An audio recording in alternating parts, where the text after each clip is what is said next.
Salutare și bine v-am găsit pe acest canal. Eu sunt Adrian și astăzi o să jucăm Brawl Stars. Sper să nu primesc hate din partea voastră, pentru că mulți oameni nu apreciază videoclipul oamenilor.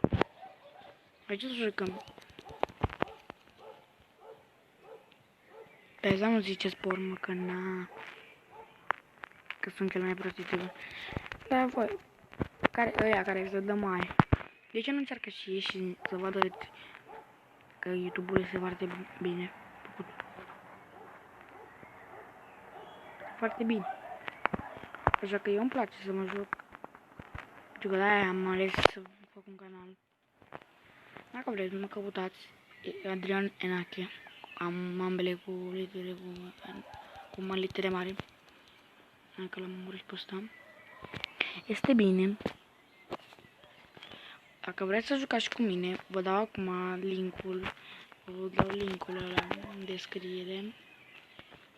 Nu în descriere, arăt acum. Mergere intră.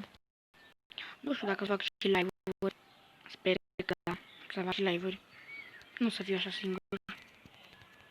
Că dacă nu o să-mi placă, pentru că eu am mai vreau să încep, am avut un canal, dar mulți oameni zicea că sunt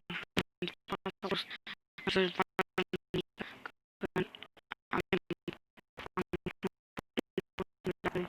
că ei n-am înțeles chestiile astea. Nu o să joc multe meciuri.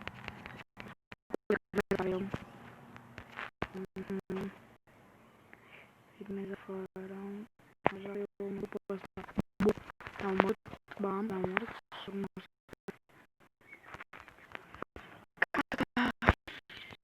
Să fie episodul ăsta. Cam auto să fie episodul ăsta. V-am pupat. Pa, pa. Ba nu, pa, pa. Mai stau un pic. Stai un pic. Stați un pic. Și acum o să vă arăt codul. Deci, 1, 2, 3, 4, 5. Gata, acesta a fost videoul meu și o să închei aici. Bine, pa.